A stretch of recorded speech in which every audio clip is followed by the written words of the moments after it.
What happened to this campaign promise? What happened to this campaign promise? All across Pennsylvania, every highway was dotted with these signs. What happened? J.D. Vance stood in grocery stores and said, egg prices up. What happened? What happened to promises made, promises kept? You promised us low prices. Everything just went up 25%. You promised us higher stock market. Stock market's down 5%. There are percentages everywhere that are dropping. What happened to this campaign promise, Trump? Tariff Trump, what happened?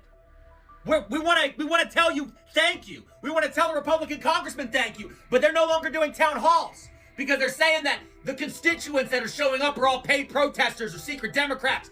I want to know what happened.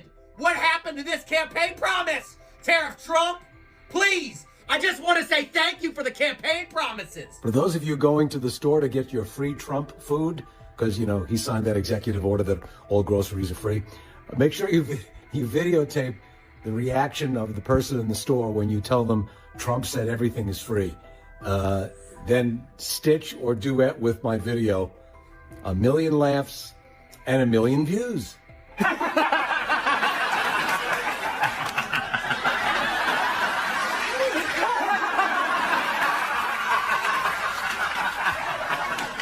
If you voted for Trump, raise your hand. Now use it to slap yourself because you're a dumbass. Things are taking a wild turn now. It's like watching a reality show where the plot twists keep getting more ridiculous, except this time the contestants are Trump voters and the grand prize is economic disaster. Trump's day one promises, nowhere to be found. The economy isn't booming, it's boomeranging. And instead of prosperity, we're getting tariffs slapped on and off faster than Trump changes legal defenses. Trump swore to supercharge the economy on day one, but it's doing the opposite of that. Pissed them off. You've pissed them off too. Also pissed them off. Pissed them off a long time ago, and still pissed them off. Also just recently pissed them off. Hey, what's up, bro? Hey, man. Got it? Yeah. Money. Hey, thanks. You good? Oh, yeah. They fresh? Fresh this morning. Oh, that's awesome. Hey, you got any more on that? You gotta let me know ahead of time. You got more money? No, I got any. I get you next time. Yeah. Put it on your tab. Thank you, man. You gotta let me know ahead of time. I know. Thanks, man. And let's talk about this tariff mess, because it's giving all the strategic planning of a toddler stacking Jenga blocks. First, he slaps tariffs on Canada and Mexico like a reality show contestant making a dramatic move, and before the ink is even dry, poof, he's reversing them. But here's the kicker. The countries he hit haven't lifted their retaliatory tariffs on us.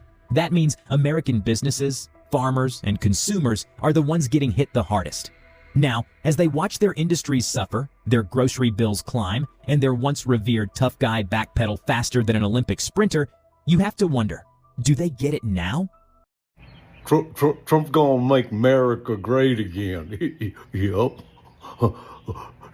Trump's gonna get rid of all the migrants so I can get me a job. Trump really cares about me because I'm uneducated. If you could say anything to President Trump now, what would you say? I expected better from you. I really did.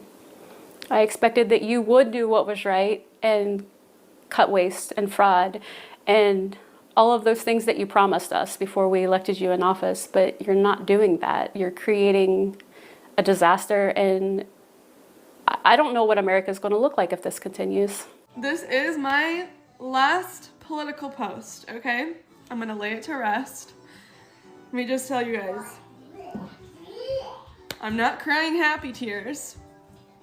I'm not going to be apologetic for being excited, because if it was the other way around, all of the Kamala supporters would celebrate. I want to say that first. I'm very relieved because I voted what I believe in, and I felt heavy on my heart that it's the right thing. So knowing that it was the decision the American people made, I'm relieved and I'm very happy. Very, very happy, okay? It's the very first day of finding out the election results. All of us are happy. I'm very happy, but I'm not going to continue to post about it, but I'm also not going to be sorry about it. And I always talked about how my family, sorry, I don't want to make this more than once. I always talked about how my family had different beliefs, my grandma and my mom and my sister,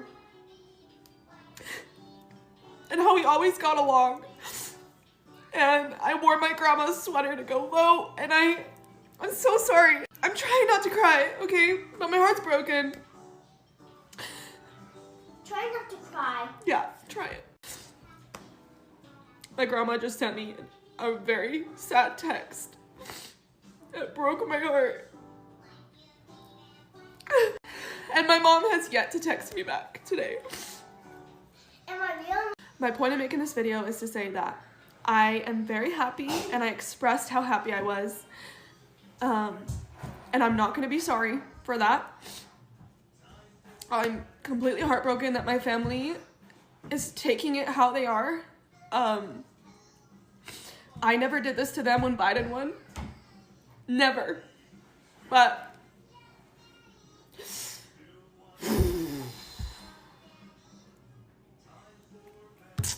I am done with political posts.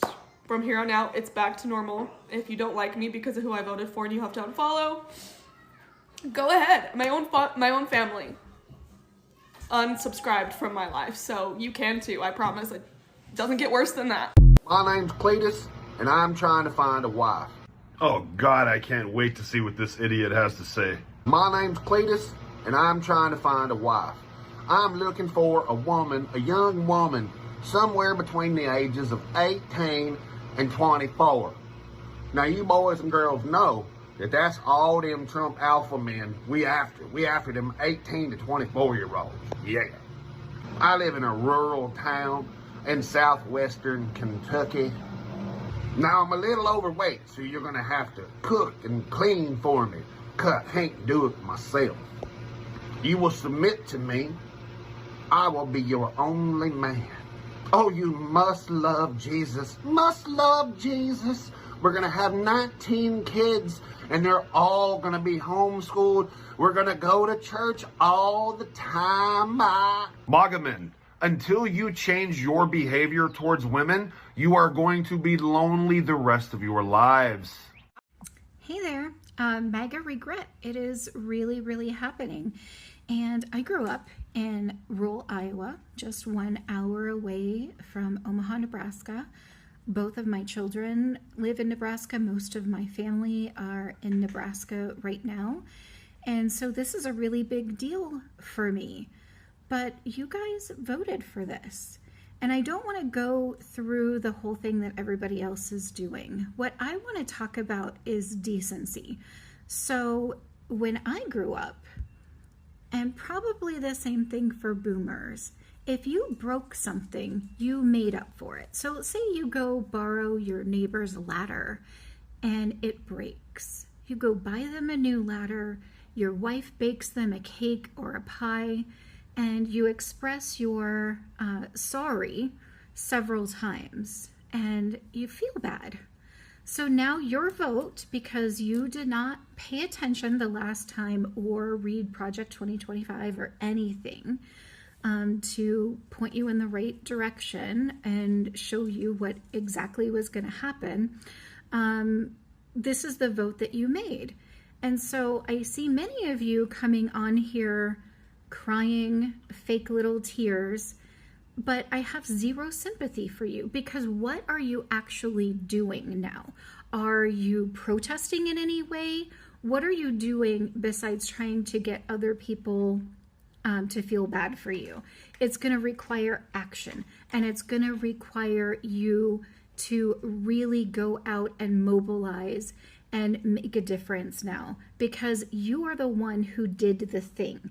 It was you. You made the vote. It's affecting you now, just like it affects the rest of us. So what are you going to do? I'm really anxious to hear what you're going to do to make up for it. We are not the ones that did this. So again, how are you going to make it right? The people in the Midwest are it's very, very important to make up for your wrong. So what are you doing to make up for your wrong? Write it down. What action, what mobilization are you doing? This is really the only answer now. I don't want to hear any more tears or any more bullshit. What are you doing? Well, when we found out that President Trump was running for president again this term, we immediately went out and bought a flag. Hey, if you didn't get the email on Monday, you're safe. And I'm like skipping down the halls, right? You know, and our friends that didn't vote the same. You know, there's always that back and forth conversation now. It's like, you knew this was coming, but we didn't. Like, nobody that I've talked to understood the devastation that having this administration in office would do to our lives, but other people that we love and care about too within the Mid-Ohio Valley. Absolutely, I feel a little bit betrayed. We literally get slapped in the face with no explanation. They fool you a lot. They get in office, they don't do the things they said they was going to do or promise the people. Donald Trump and Elon Musk and this fictitious entity Doge, this unlawful entity Doge, has any actual interest in rooting out government waste, fraud, and abuse. They're the only ones committing those things. They are the only ones committing those things. And Trump just sits there like this. So Trump Elon Musk bought a president. He bought the presidency of the United States, and now he's going to destroy us. If we knew what we know today and the vote was tomorrow, I don't know what I would do because of my morals, but I just don't think I could do it again. I don't think I could vote for President Trump again. No. I asked ChatGPT to defend the Trump administration deporting or exiling American citizens as if it's already happened, and use typical MAGA talking points and rhetoric, and this is what it gave me. Understand that this is not meant to be satire. You can laugh at it if it makes you feel better, but just understand that I'm not doing this to be funny. When I read this for the first time, I got a pit in my stomach. Look, the fact is, we are in a crisis. Our country has been overrun by crime, corruption, and people who hate America. President Trump is the only one willing to do what needs to be done to protect the American people and restore law and order. If that means removing certain individuals, even so-called citizens who have no loyalty to this country, then so be it. This is about keeping America safe. Let's be real. A lot of these people being rounded up, they're criminals. They're violent felons, gang members, terrorists, and radical leftists who have spent years trying to destroy this country from within. The Democrats and the fake news media want you to believe that these are innocent people being targeted, but the truth is, if you're not doing anything wrong, you have nothing to worry about. The only people crying about this are the ones who are guilty or the ones who support them. And let's be honest, not everyone who was born in America is actually American. If you hate this country, if you riot in the streets, if you burn the flag, if you side with foreign enemies over your own nation, why should you be allowed to stay? America is a privilege, not a right. We don't need traitors, communists, or terrorists polluting our country. President Trump is simply cleaning house.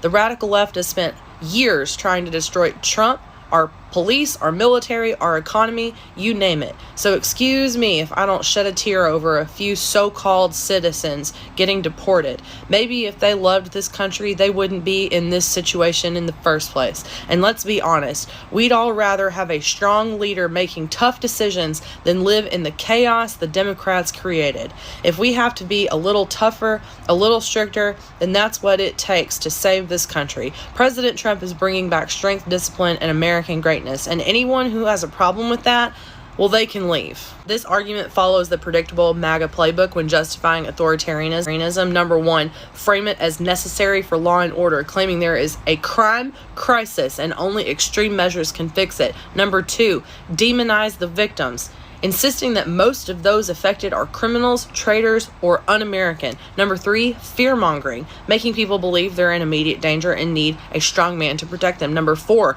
redefine citizenship, arguing that just being born in America doesn't make you a real American if you don't align with MAGA ideology. Number five, if you have nothing to hide, you have nothing to fear. Classic authoritarianism excuses to dismiss concerns about civil liberties. Number six, blame the left, making it seem like any suffering is the fault of Democrats, not the people enacting the policies. Seven, prioritize strength over freedom, arguing that harsh authoritarian measures are preferable to liberal governments. This is exactly how hardcore MAGA supporters will rationalize the mass incarceration and deportation or exile of American citizens as long as it was done under President Trump. When we sit around and talk about where's the line for Republicans, I want y'all to understand that there is no line. If the FBI comes knocking on my door and wants to arrest me because I've been posting about Donald Trump on social media, what's my family going to say? I know what my MAGA family members would say. They would say, well, you should have known better. Trending alert. Hashtag leaving MAGA. Are you people serious? There's literally that many people that regret their votes right now. I mean, obviously, but it's trending. Leaving MAGA. I mean, you guys have wholeheartedly destroyed America. And now you're doing a trend of leaving MAGA? Oh, did you make a boo-boo? That little boo-boo is causing a lot of issues. I mean, Trump and mainly Elon Musk. Did you vote for Musk too? Because I don't believe one person in this entire nation wanted anything to do with Musk. You better take every one of these little regrets on your little vote stuff, hashtag leaving MAGA, and do something about it. Contact someone and start the impeachment, okay?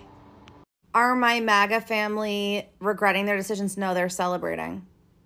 They're celebrating the deportations. Yeah.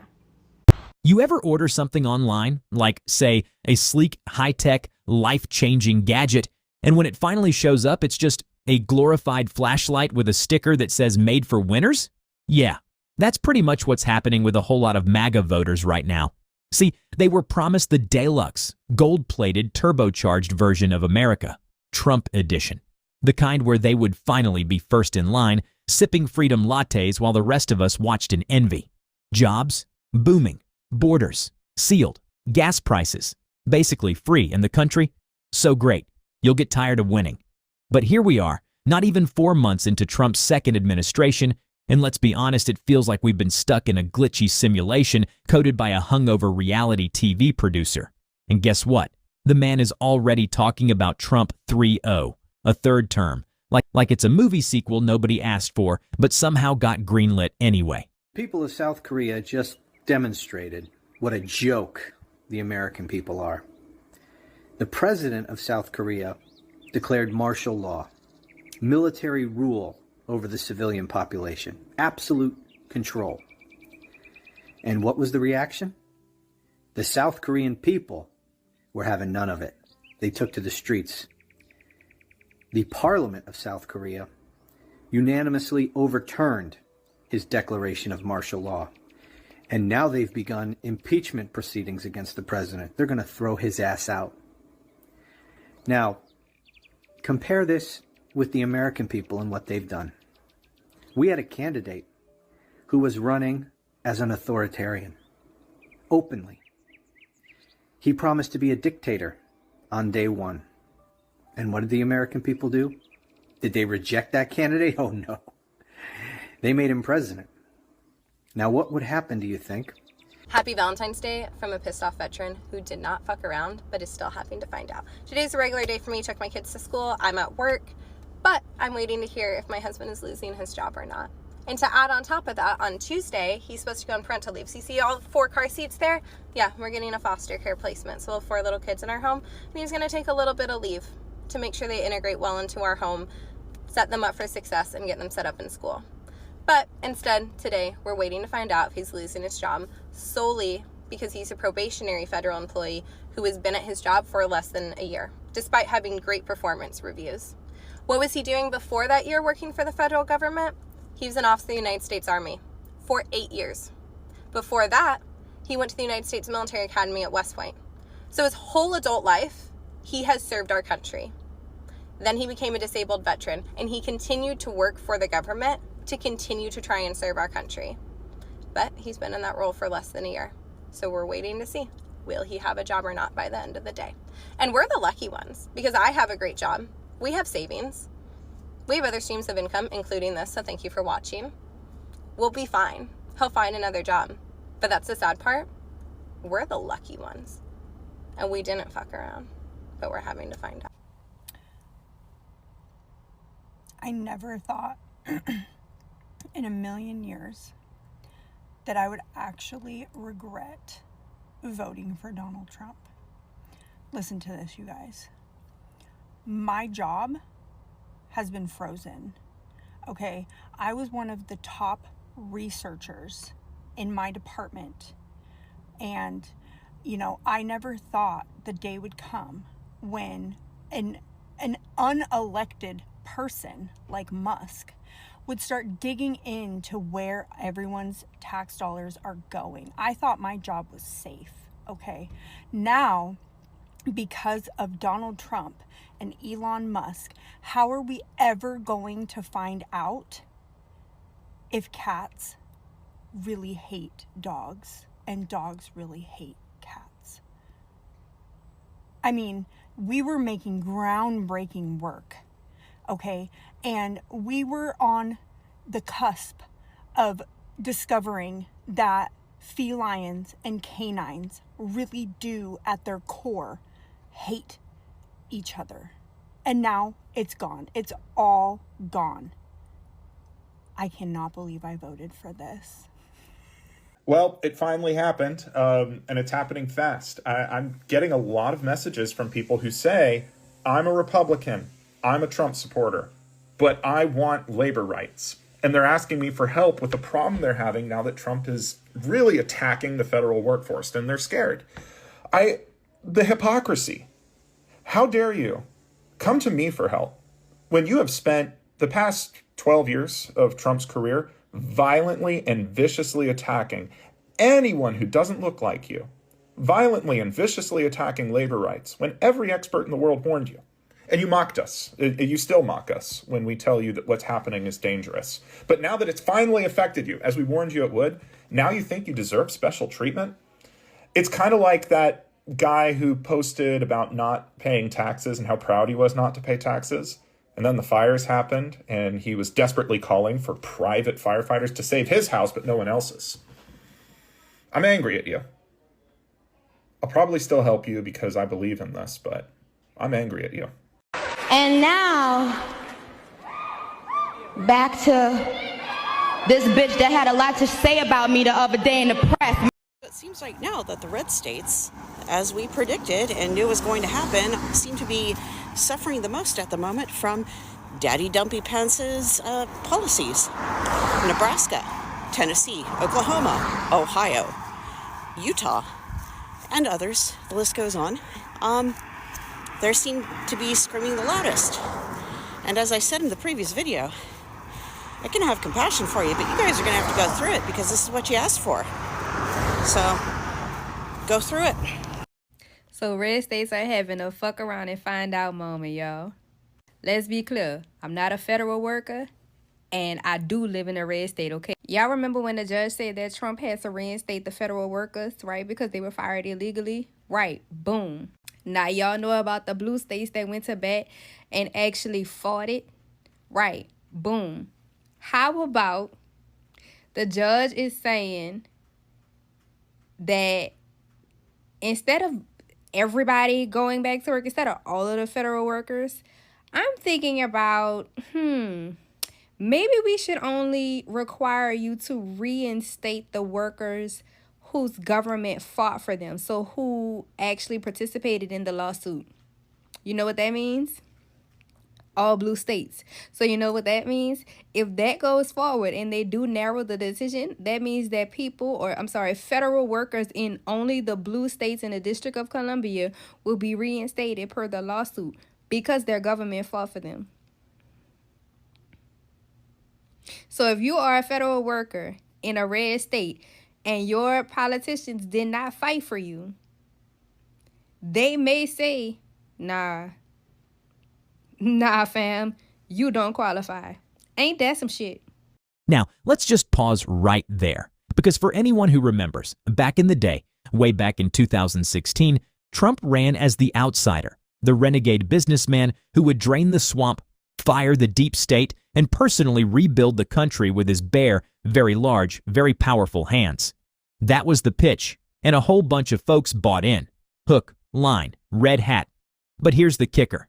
They're starting to realize they didn't order a leader. They ordered a salesman with a supersized ego and a loyalty to chaos.